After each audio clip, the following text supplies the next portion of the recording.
Eh, y antes de partir, me gustaría orar, así que por favor, hermano, disponga su corazón para orar, para dirigirnos a su palabra.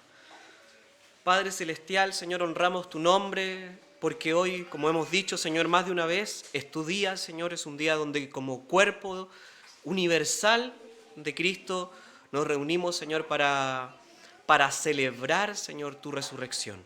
Un día como hoy, Señor, hace miles de años, Señor, ya tú, Señor, saliste de esa tumba, Señor, nos diste vida juntamente contigo, Señor, y hoy estamos aquí para escuchar tu palabra, para cantar congregacionalmente, Señor, y para tener este tiempo donde, Señor, somos instruidos por tu palabra. Padre amado, tu palabra es santa, es eficaz, es útil, Señor, pero tú la has decidido poner en vasos frágiles de barro, Señor, a veces, Señor, inútiles también. Padre amado, oro, Señor, por nosotros primeramente, como congregación, para que esta palabra que tú tienes para nosotros, Señor, caiga en buena tierra, sea, Señor, una palabra que dé mucho fruto en nosotros, Señor, que hoy podamos entender cuál es el mensaje, Señor, que tú tienes para nosotros, para que no salgamos de aquí vacíos ni pensando que esta palabra era para mi hermano, para otro, Señor, sino hacerla personal y entender, Señor, que tú estás hablando particularmente a cada uno de nosotros con nombre y apellido, Señor, a través de ella.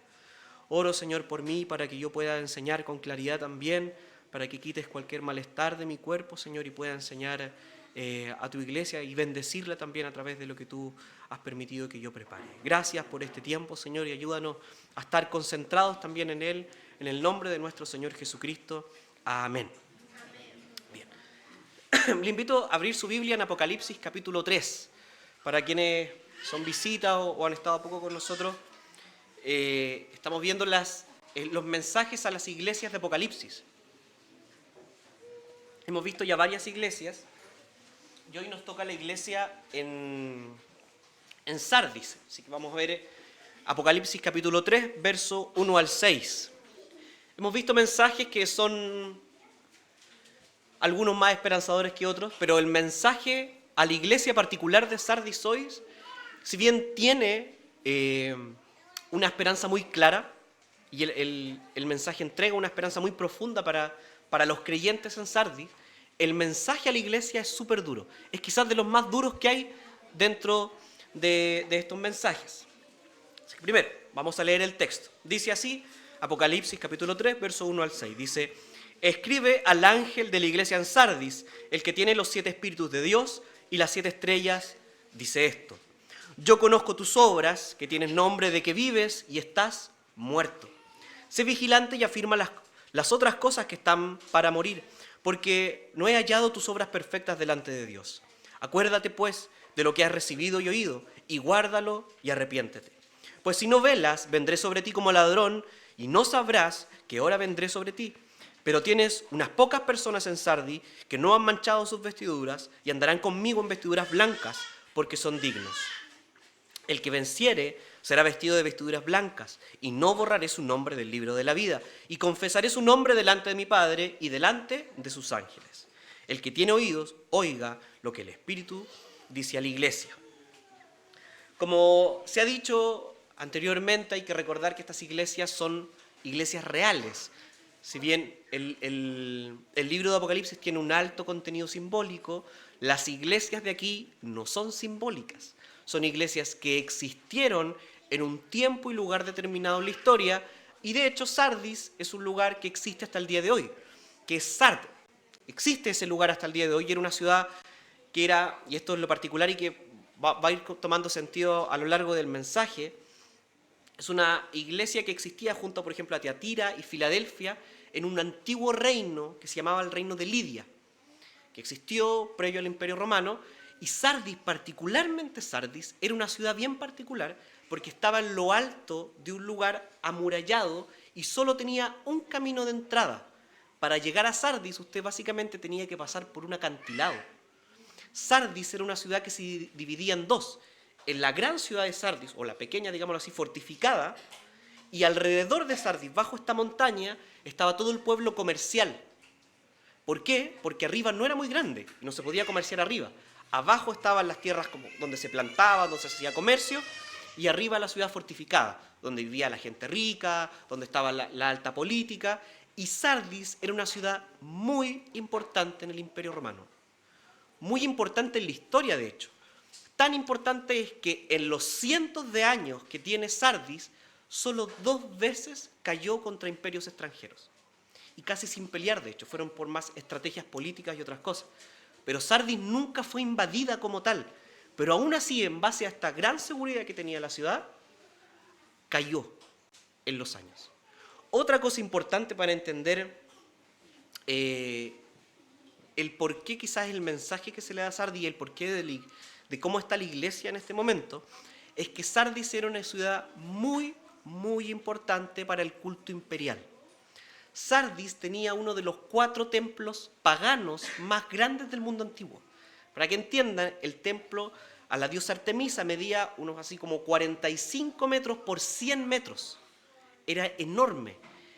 Cuando llega la idea del culto imperial, recuerde que en el Imperio Romano se adoraba al emperador y su familia. Este templo, que era de Artemisa, se termina dividiendo en 2, en ala este y oeste. Y una parte se separa para guardarlo para Artemisa, y de hecho Artemisa termina compartiendo espacio con la esposa del emperador, y el otro resto del templo termina siendo dividido para básicamente la familia imperial.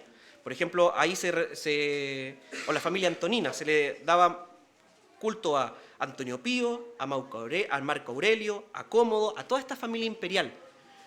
Y en Sardis, lo más probable, de hecho, es que no adorar al imperio era mal visto. No sé si ha escuchado alguna vez el término neocorato. ¿Nunca? Neocorato, para los que no recuerdan, de hecho, a todos nos lo tienen que haber pasado en el colegio. Los neocoratos eran una especie de diáconos, pero del culto imperial. Los neocoratos, las ciudades se los ganaban. El imperio te mandaba un neocorato para que viva y cuide el templo al emperador.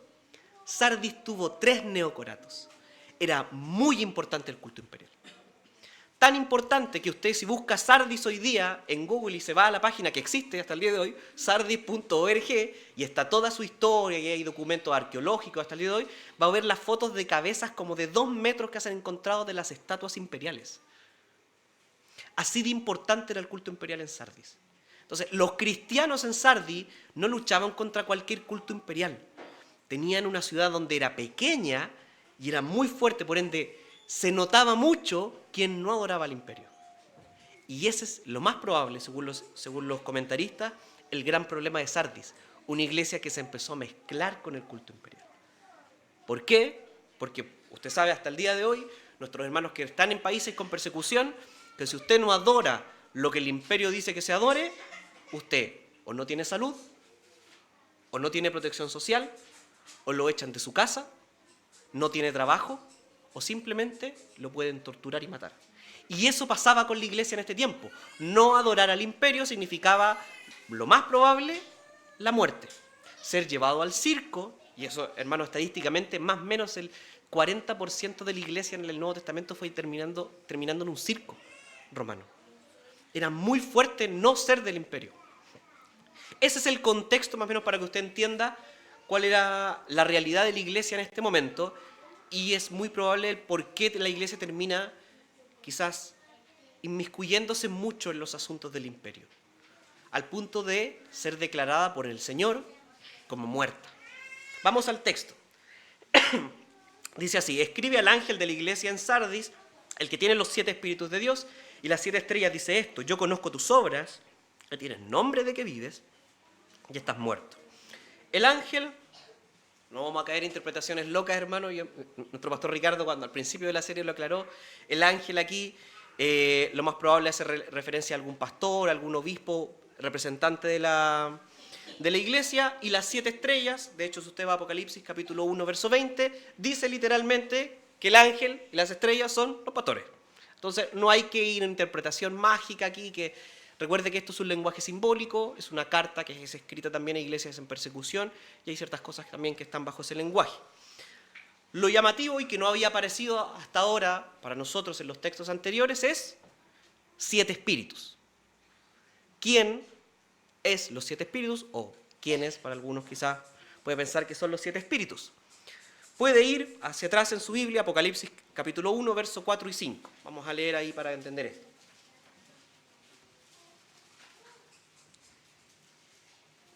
Dice así. Así parte el mensaje a las 7 iglesias. Dice así.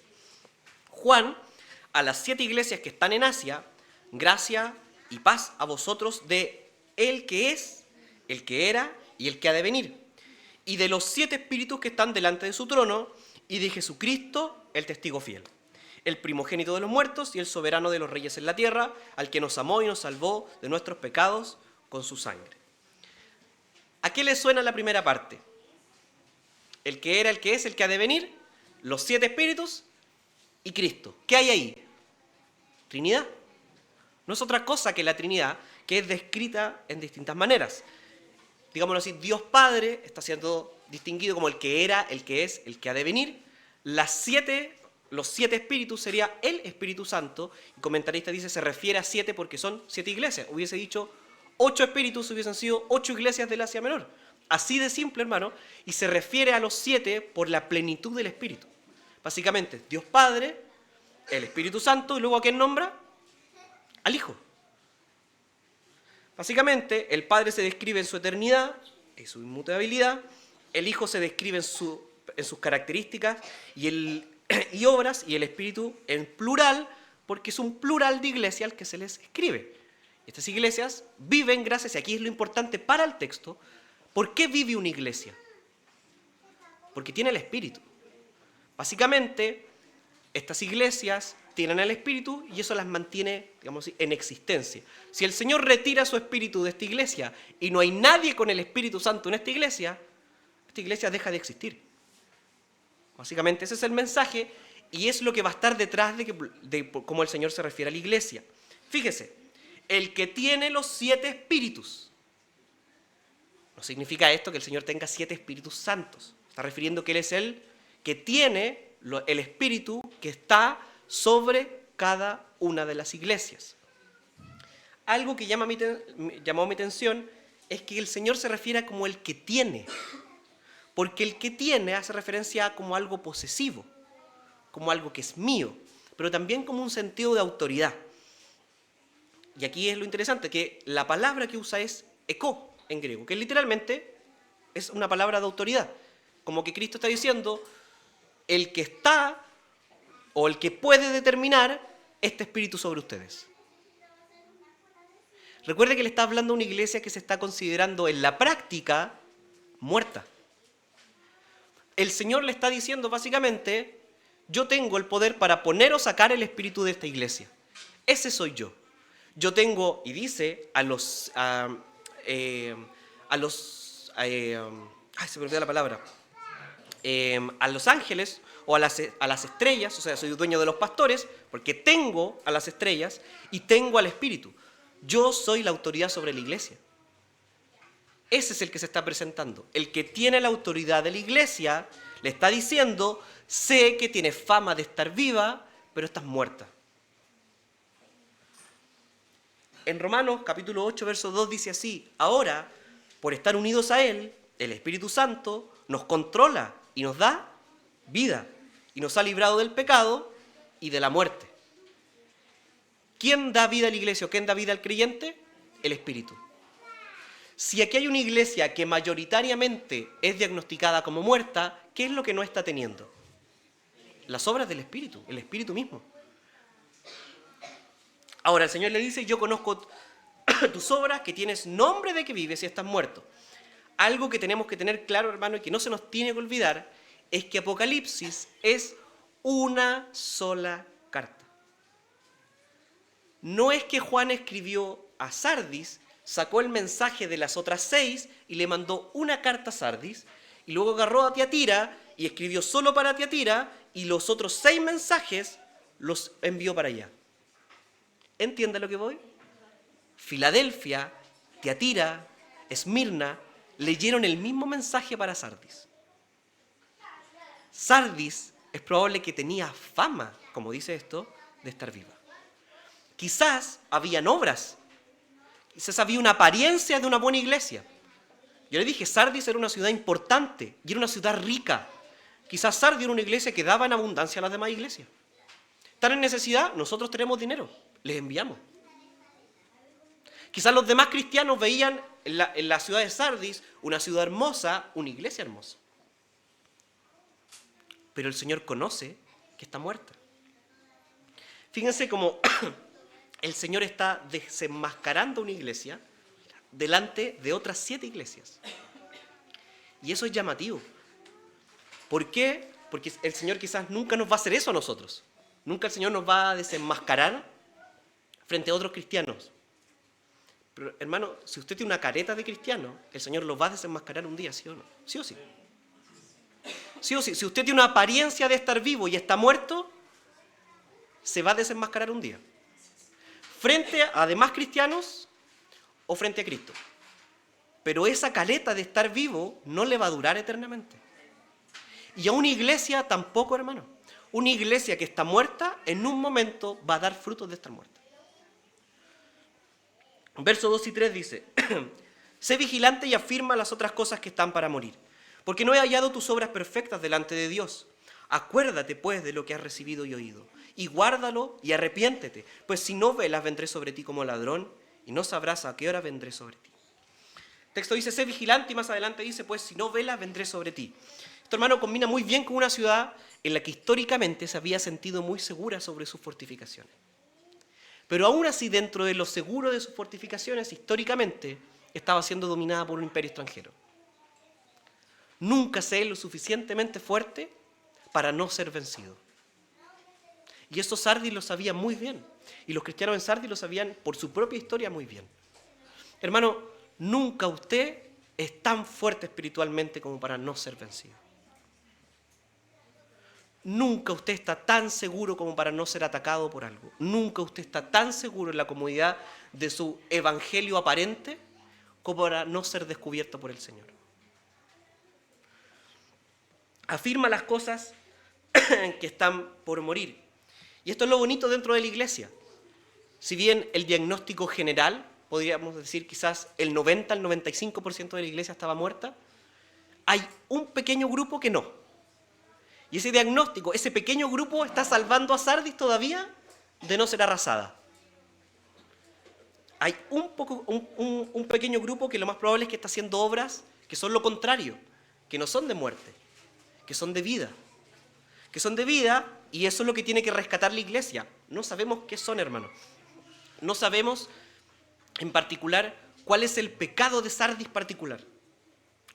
Los comentaristas especulan que lo más probable es que fue una ciudad que se perdió en su entorno y que se dejó mezclar por su entorno. Pero el texto no lo dice así explícitamente, ni tampoco nos dice explícitamente qué son estas obras que aún están vivas. Puede que sean obras de amor al prójimo, puede que sean, hermanos, obras de santidad. Lo más probable, y eso sí podemos afirmar, quizás por lo que el Señor le dice a estos hermanos, que son hermanos que están luchando por mantenerse como Dios manda, es buen chileno, que están luchando por su santidad, que están luchando por ser cristianos en un mundo hostil. Cosa que los demás hermanos en Sardis no estaban haciendo. Y luego le dice, acuérdate pues de lo que has recibido y oído, y guárdalo y arrepiéntete. Como está escrito, hermano, originalmente cuando dice acuérdate, está haciendo como una referencia a algo muy pasado. Los comentaristas dicen es muy probable que esto sea una generación antes. Casi como un acuérdate de lo que tus papás, de tus abuelos hacían. Esa enseñanza apostólica que te llevó junto con los apóstoles y que transformó la vida de tus padres, de eso acuérdate. Porque hoy día, al parecer, en el contexto de Sardis, ese evangelio puro se había perdido. Por eso le dice, acuérdate como en un lenguaje muy, muy pasado y le dice, arrepiéntete. Hermano, este es un llamado que le está haciendo el Señor a volver a las verdades del evangelio, esas verdades que en un momento quizás transformaron la vida de sus padres, que hicieron correr el evangelio por las ciudades de Sardis, que transformaron vidas en Sardis, pero que hoy no hace nada. Que se transformó en una verdad que quizás ya estaba siendo impresa en algunas cartas, que estaba siendo recordada. Oh, ¿se acuerdan cuando los apóstoles venían, cuando Juan vino, cuando Pablo vino y nos habló tal cosa? Y solo se vivía de eso, de glorias y tiempos pasados, de cuando los padres creyeron en tales cosas. Pero eso era todo. Eso era todo. Y la iglesia en Sardis estaba muriendo. Pero no significa, y ojo con esto, que ignoren la verdad. Porque si no, les dijera, aprende la verdad. Recuerda lo que sabes, pero que no estás poniendo en práctica. Eso le está diciendo al Señor a esta iglesia. A veces nosotros, hermanos, podemos tener mucha teología. Yo personalmente colecciono Biblias. Tengo como 23 Biblias arriba. Me gusta coleccionar Biblias raras. Y esa verdad pues muy bonita en adorno y en varias Biblias y en libros y puede ser atesorada en muchas cosas. Pero si no se vive la verdad del Evangelio, hermano, eso no lo conduce a ni un lado. El Señor arriba no lo va a felicitar por cuántos libros de teología guardó en su biblioteca. El Señor lo que está buscando son obras vivas, vivas de fe viva. Eso es lo que busca el Señor. Hermano, Sardis recibe un serio llamado, entonces, ¿a qué? A despreciar su pecado y a abrazar la gracia. Y ese es el mismo llamado que el Señor le está haciendo a usted hoy día. Si usted, hermano, es una persona que tiene una apariencia de estar vivo y está muerto, este es el momento para arrepentirse. Aquí hay una máxima, hermano, para la vida del creyente. ¿Qué hacemos cuando somos débiles? Como los hermanos en Sardis, cuando caemos, cuando nos perdemos, cuando dudamos y terminamos pecando. ¿Qué hacemos? Nos arrepentimos. Eso es. Aunque pareciera tan sencillo, a veces no es tan sencillo en la vida práctica. ¿Qué hacemos nosotros? Seguimos haciendo lo mismo que hizo Adán y Eva cuando pecaron.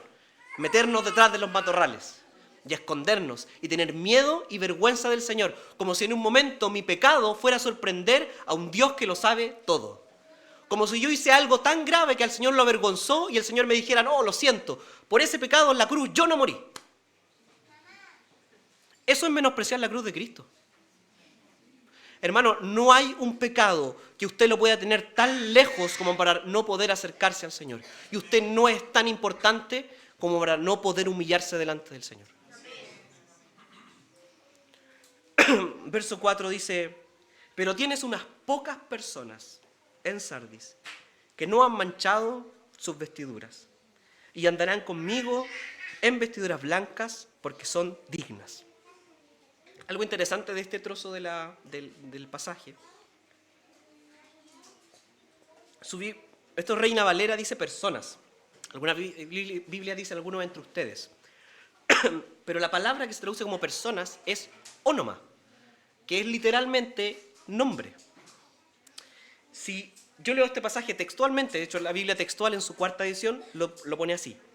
Pero tienes unos pocos nombres en Sardis que no han manchado sus vestiduras y andarán conmigo de blanco porque son dignos.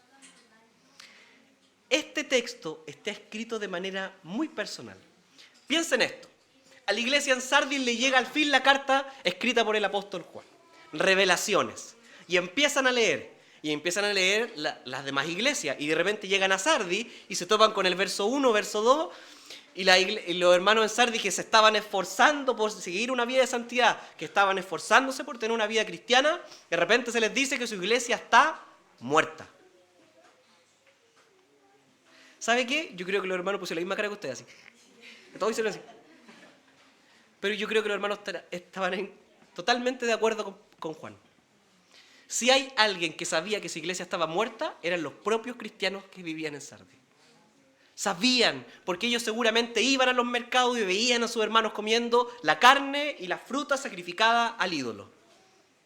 O iban el domingo a reunirse y veían a estos que venían después, iban con su matita aquí bajo el brazo al templo del emperador a dejar su ofrenda allá porque no podían no mezclarse con ellos porque se iban a perder sus trabajos. Si había alguien en este grupo de hermanos que sabía que la iglesia estaba muerta, eran los propios cristianos vivos en Sardis. Que seguramente algunos les dijeron, oye, pero eso es mucho. Oye, eso es fanatismo ya.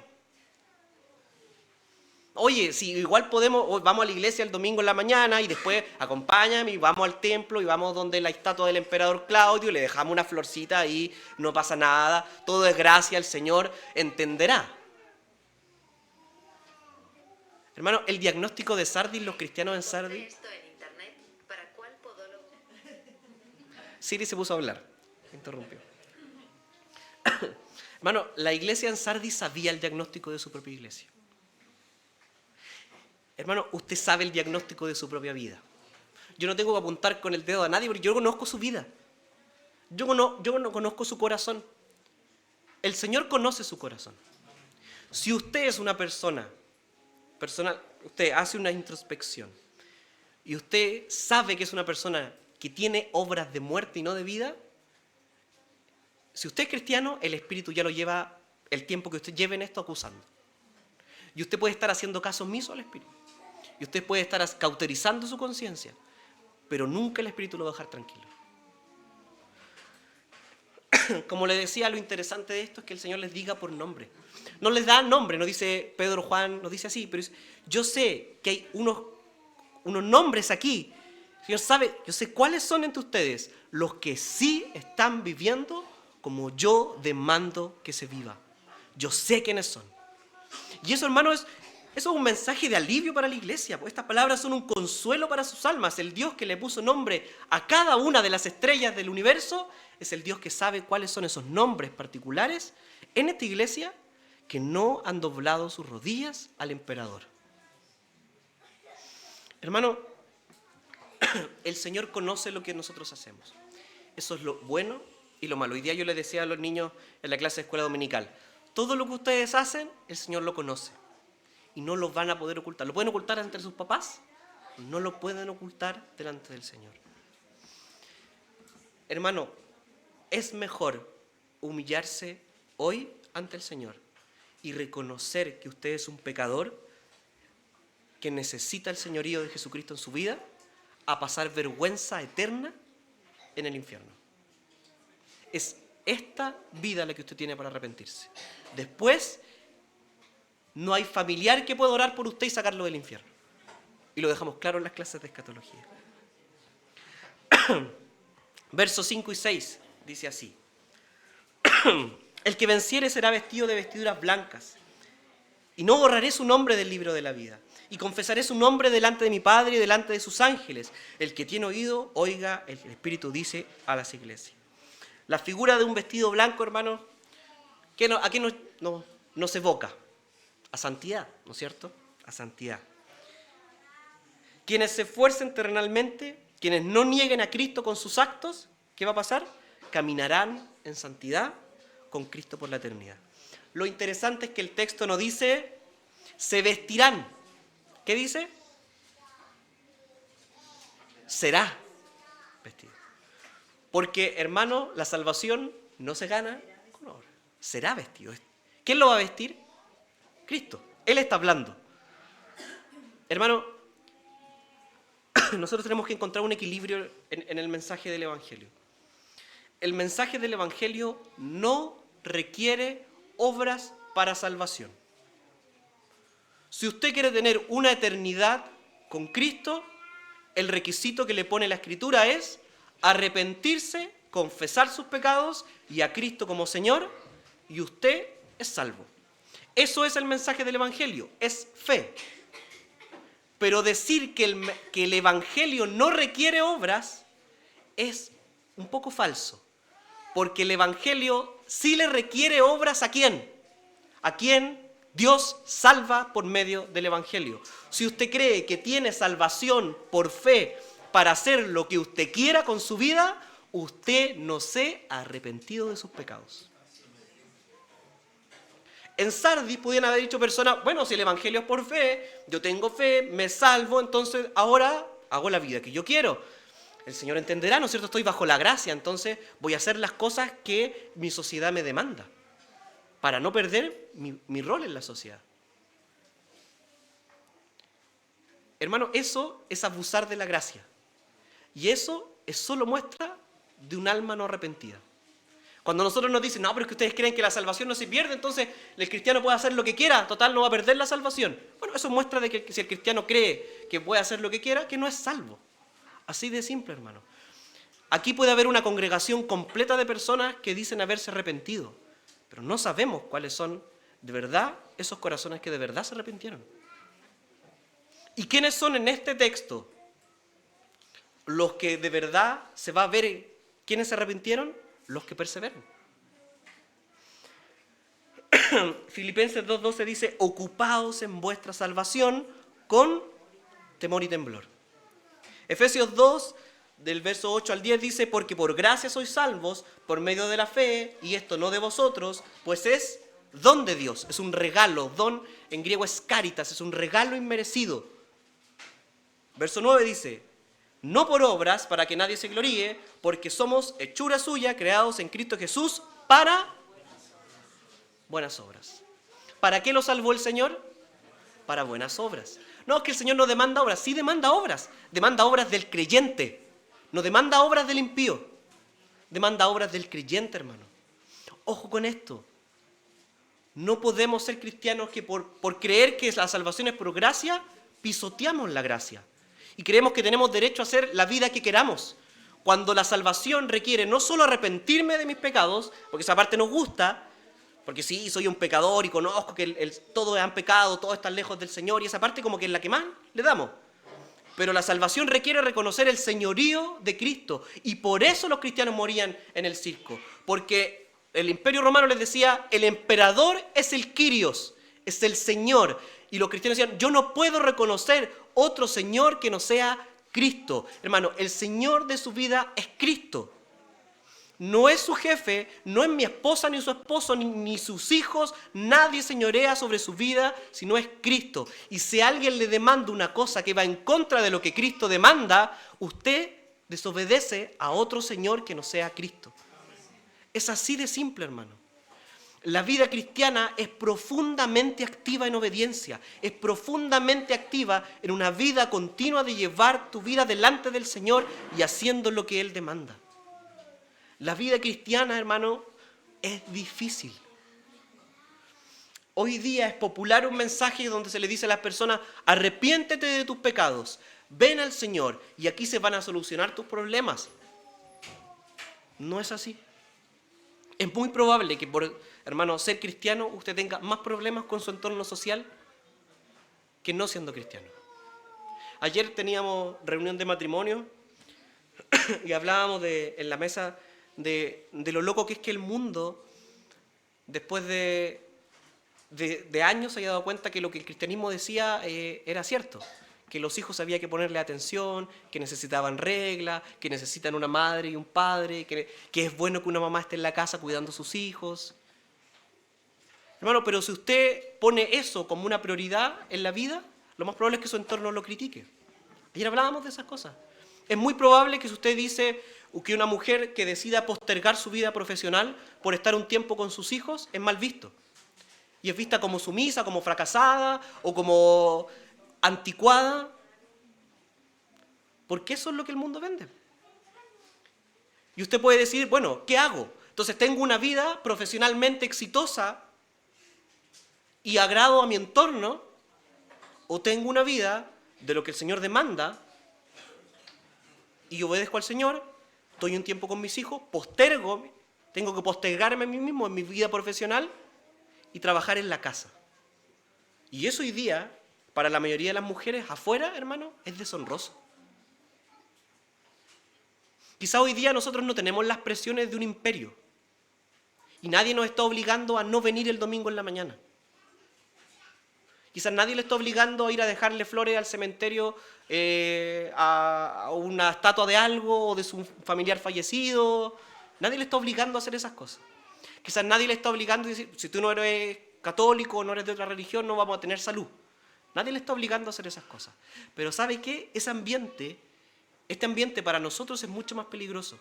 Porque en un ambiente de extrema persecución es mucho más blanco y negro las cosas. Pero en un ambiente como el nuestro, secularizado, es mucho más fácil que el mundo se meta en la iglesia. Es mucho más fácil ver que nuestras metas son cambiar el auto todos los años. Porque eso, hermano, todos sabemos lo que requiere cambiar el auto todos los años. Requiere esfuerzos económicos que a veces no podemos hacer. Y requiere deuda. O requiere trabajar en horarios que yo debería estar con mi familia. Que yo venga a la iglesia todos los domingos y que cumpla el mandato del Señor de reunirme con mis hermanos, a veces va a requerir que yo no estoy disponible para todos los asados familiares que a mi familia le gustaría y que voy a ser el canuto de la familia, que los demás no van a contar con él para todas las cosas que quisieran. Y esa presión social que es menor es mucho más fácil que se cuele dentro de su vida. Es mucho más fácil a veces sucumbir bajo estas cosas menores que frente a estas cosas tan máximas como nosotros miramos a los cristianos en Medio Oriente. Y hoy día, en este ambiente secular, la iglesia suele sucumbir ante las presiones del mundo. Si no, mire cómo son los cultos en otras iglesias. Mire lo que las iglesias buscan. Mire lo que los cristianos buscan para ir a una iglesia.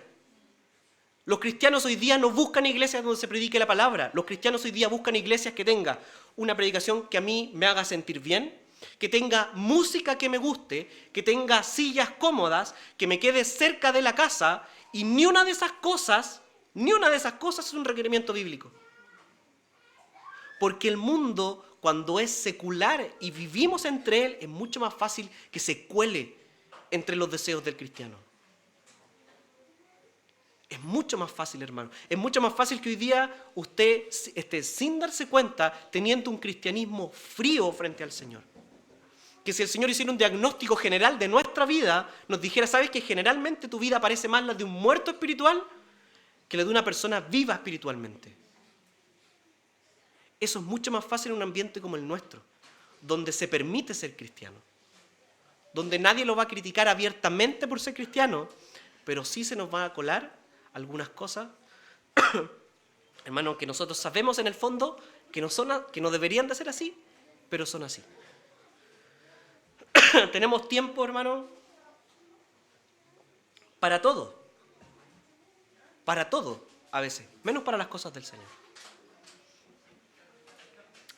El llamado, hermano, que se le hace a la iglesia en Sardis es a seguir perseverando, que el don de la vida eterna que se le regaló lo tomen como eso, como un don, y que lo atesoren, lo guarden y lo cuiden.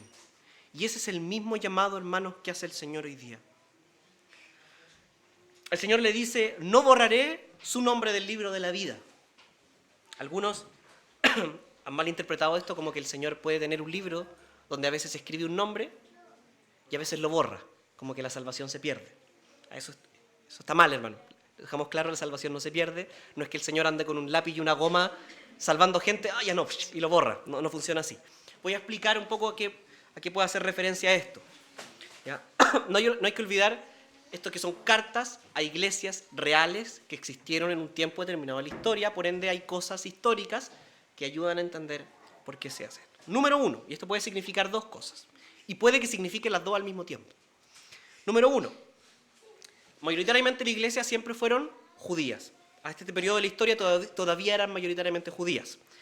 Los judíos, hermano, tenían detallados libros para todo. Para todo. Usted lo puede ver en Nehemías capítulo 7 y capítulo 12. Todo se detallaba, todo se contabilizaba. Hasta el día de hoy los judíos, de hecho, tienen fama de buenos contadores. Pero algo que estaba muy marcado era el censo. Y se tenían libros con registros de todas las personas. ¿Qué pasaba cuando había un falso profeta en Israel? Y si no, Ezequiel capítulo 13, verso 9, se le echaba del pueblo, se le quitaban sus tierras y se le borraba del libro del pueblo. Entonces, para un judío, por ejemplo, ser borrado del libro puede ser significado de ser apartado, eliminado del pueblo del Señor. Otro aspecto que puede significar también para la iglesia del Nuevo Testamento es que otro pueblo que tenía todo muy bien contado era el Imperio Romano. ¿Y bajo qué imperio está la iglesia en Sardis? El Imperio Romano. ¿Qué hacía el Imperio Romano previo a la sentencia de muerte de alguien? Lo borraba del libro y lo mataban. ¿Qué le pasaba a los cristianos cuando eran descubiertos no adorando al emperador? Condenados a muerte. Por ende, ¿qué les pasaba? Se eliminaban de los registros y se mataban. Entonces el Señor le está diciendo a la iglesia en Sardis, podemos parafrasear, aunque ellos te borren de sus libros, yo no te borro del mío. Hermano, básicamente le está diciendo, sigan confesando mi nombre, que yo los confesaré delante de mi Padre. Y aunque el mundo los quiera eliminar de todas sus partes, yo les daré ropa blanca, caminarán conmigo y no serán borrados nunca de mis registros. Si tomamos lo que el Antiguo Testamento hacía con los registros, para ellos ser borrado significaba ser suprimido del pueblo. Bueno, el Señor está diciendo, no serán suprimidos de mi pueblo. Nadie los puede apartar de mi pueblo. Hermano, para estos pocos cristianos que el Señor sabía cuáles eran sus nombres, que estaban en Sardis esforzándose, viviendo una vida que les costaba. Hermano, quizás los cristianos en Sardis recibían el menosprecio de sus propios hermanos en la iglesia. Para estos cristianos que les costaba, el Señor le está diciendo, tranquilo, yo reconozco ese esfuerzo y yo no los voy a sacar de mis libros. Hermano, el Señor conoce que a usted le cuesta. Tenemos que dejar de tener estas caretas espirituales de decir que la vida espiritual es súper fácil, porque no es fácil, hermano. A mí, Sebastián Matamala, personalmente a mí me cuesta orar y me cuesta guardar tiempo para leer la Biblia. Y a veces los hermanos suelen mirar, no, pero es que los hermanos a veces que enseñan tienen una vida espiritual mucho más elevada. Hermano, olvídese de eso. Eso es mentira, no la tenemos. Nadie aquí tiene una vida espiritual superlativa que ande flotando en nubes. A todos nos cuesta tener una vida de fe. Y en eso tenemos que ser honestos. Porque si no somos honestos con esas cosas, vamos a ensalzar personas que en un momento nos vamos a dar cuenta que parece que no eran tan geniales y van a caer y nosotros vamos a caer. Y si usted mira, hermano, usted sabe que hay iglesias donde cae la mitad de la iglesia porque todos ponían su esperanza en el líder. Hermano, ni el pastor, ni yo, ni los diáconos, nadie es santo aquí. El Señor sabe que nos cuesta, pero el Señor va a premiar ese esfuerzo. Y eso le está pidiendo el Señor. El Señor no le pide ser perfecto en su santidad. El Señor le pide que se esfuerce en su santidad. El Señor sabe que no es perfecto. ¿Por qué intenta engañar al Señor? No es perfecto, ni es perfecta. Y en la debilidad, el Señor se glorifica. Eso es, si usted quiere aparentar una santidad, aparéntela todo lo que quiera. Jamás pida ayuda a un cristiano, jamás reconozca frente a otro cristiano que necesita oración. Hágalo si quiere, pero eso solo le va a conducir a que un día el Señor le diga, fracasaste. Necesita a sus hermanos. Fíjese lo que el Señor le dice a Sardis, recuerda las cosas que se te enseñaron.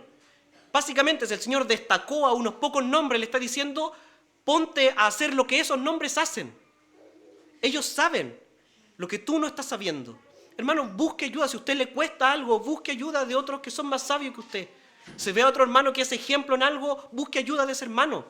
Necesita el compañerismo cristiano para salir de la soledad, de este ostracismo en el que la sociedad nos mete.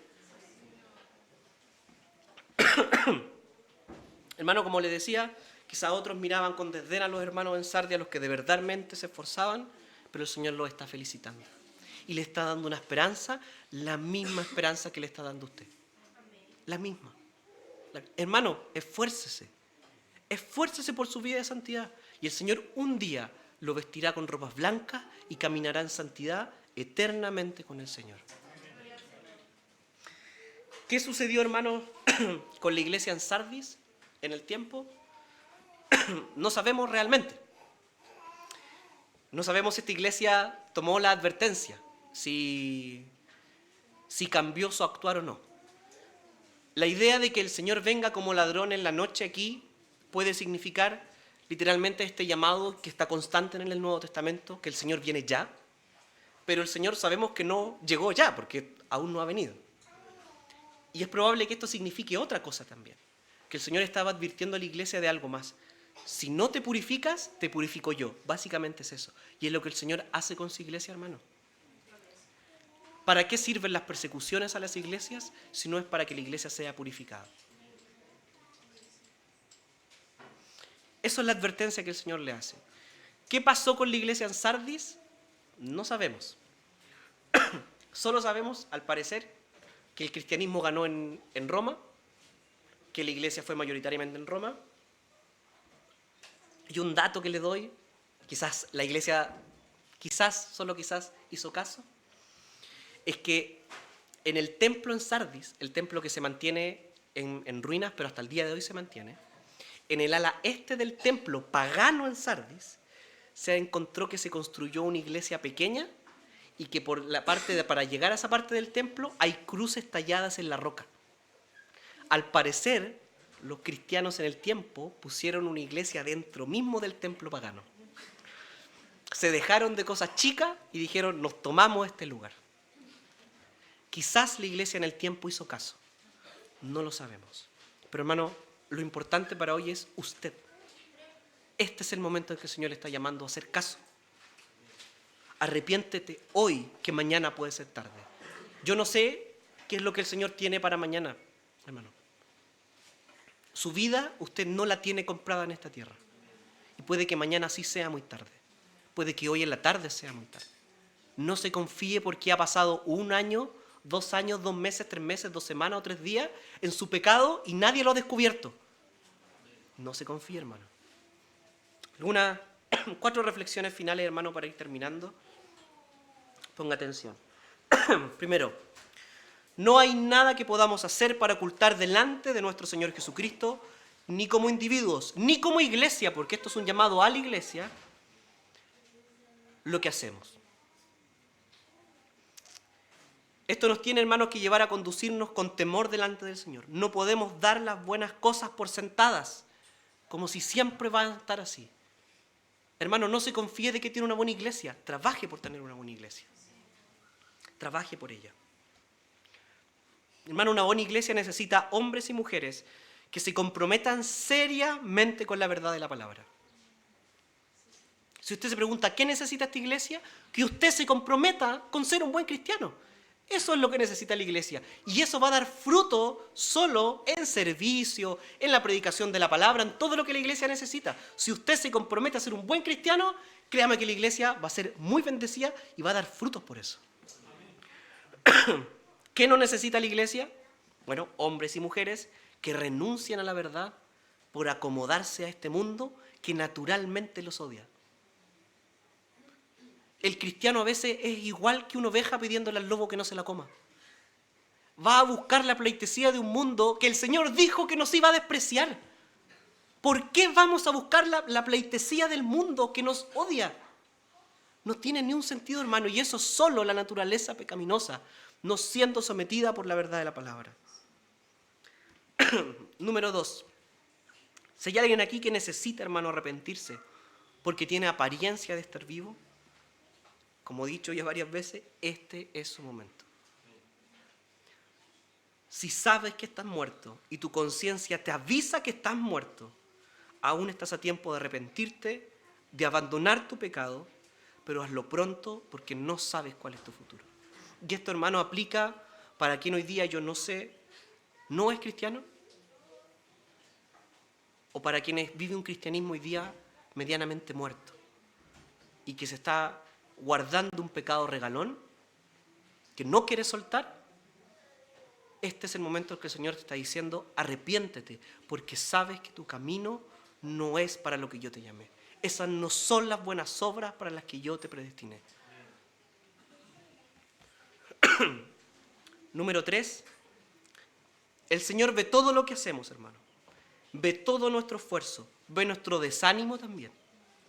Ve las veces en que somos débiles, pero las veces también que somos débiles, pero sinceros. Hermano, esfuércese por seguir el camino de la verdad y el Señor recompensará esos esfuerzos. Hermano, camine con paso firme su vida cristiana, aunque sea difícil, porque tenemos la misma esperanza que tienen los cristianos en Sardis. Ser vestidos de vestiduras blancas por nuestro Señor y caminar eternamente con Él. Esto, hermano, esta pequeña vida de, no sé, 80, 90, 100 años que tengamos aquí en la tierra, 60, 50, no lo sé. Esta es la vida de esfuerzo. Este es el pequeño periodo que el Señor le dice, esfuérzate, porque en la eternidad, cero esfuerzo. Cero esfuerzo, no vamos a poder pecar, hermano. Eso, yo pienso en eso y creo que es muy útil esto, hermano. Creo que el que ya hemos aprendido escatología hace poco, para los que no saben, escatología es el estudio de los últimos tiempos. El haber estudiado escatología a mí personalmente me ha tenido pensando mucho en el futuro. Y creo que es bueno que pensemos en eso. Todo el Nuevo Testamento está plagado de que a los cristianos todo el rato se les llama la esperanza de la vida eterna. Piense en su vida eterna, hermano, cuando le cueste, cuando se esté esforzando por no caer en el pecado, encuentre consuelo en que esta lucha no es eterna. Piense en su vida eterna, piense en las recompensas celestiales y que eso sea el consuelo para lo difícil ahora. Hermano, ahora en lo mundano usted no va a encontrar fuerzas suficientes para pelear la batalla de la fe. No las va a encontrar, porque no están acá. Están en lo eterno. Esfuércese por eso, hermano, y ponga su meta allá. Por último, le voy a leer 3 textos, ponga atención. Mateo 10:32 dice: a cualquiera pues que me confiese delante de los hombres, yo también le confesaré delante de mi Padre que está en los cielos. Lucas 12:8 dice: os digo que todo aquel que me confesara delante de los hombres, también el Hijo del Hombre le confesará delante de Dios. Y Lucas 12, Lucas 12, verso 4 al 7 dice: mas os digo, amigos míos, esto lo dice el Señor, no temáis a los que matan el cuerpo y después nada más pueden hacer, algo poco. Pero os enseñaré a quién debes temer. Temed a aquel que después de haber quitado la vida tiene el poder de echar en el infierno. Sí, os digo a este temed. ¿No se venden 5 pajarillos por 2 cuartos? Con todo, ni uno de estos está olvidado delante de Dios. Pues aún los cabellos de vuestra cabeza están contados. No temáis, pues, más valéis vosotros que muchos pajarillos. Hermano, yo no conozco su vida personal, su vida en su trabajo, no conozco su vida familiar, pero voy a hacer la siguiente pregunta y si le cabe, hágasela usted mismo. ¿A qué le tiene tanto miedo? ¿Qué está valorando tanto que no puede dar testimonio de fe por temor a perderlo? ¿A qué le teme tanto? Si esta es una reflexión, hermano, que encaja con algún aspecto de su vida, lo que tenemos es un problema que, como todo problema en la vida del hombre y su pecado, pasa por un problema de afectos. Usted no ama tanto a Dios como dice amarlo. Y ese es el problema de todos nosotros. Todos faltamos a este mandamiento. Amarás al Señor tu Dios con todo tu corazón, con toda tu mente, con toda tu fuerza. Hermano, no ame las cosas de este mundo. Desprecie las cosas de este mundo. No significa que con eso va a salir y va a vender su auto y todo. Significa que no son tan importantes como el Señor. Hermano, valore lo que la Biblia valora. Eso es lo importante. Lo demás no importa. Y si el Señor tiene en cuenta a estos pajaritos, como dice, tranquilidad, ¿qué va a perder? No, pero es que si hago esto en mi trabajo, pierdo mi trabajo. Pierda su trabajo. No pasa nada. Va a tener otro. El Señor le va a dar otro trabajo. Y si no encuentra trabajo en el tiempo, como lo he visto personalmente, Señor, en mi vida y en la vida de muchos cristianos, el Señor va a poner el pan en su mesa. Así de simple. Pero es que mi familia no me va a hablar. Bueno, que no te hable. No pasa nada. Tienes una iglesia y tienes una familia en la fe, mucho más grande y preciosa. Es que mis amigos los voy a perder. Pierde tus amigos, no son tan amigos. Eso es despreciar la vida del mundo, hermano. Abrace, tiene una iglesia, tiene un cuerpo de fe y abrace esta vida preciosa que el Señor le ha dado y vívala con el honor que esta vida merece.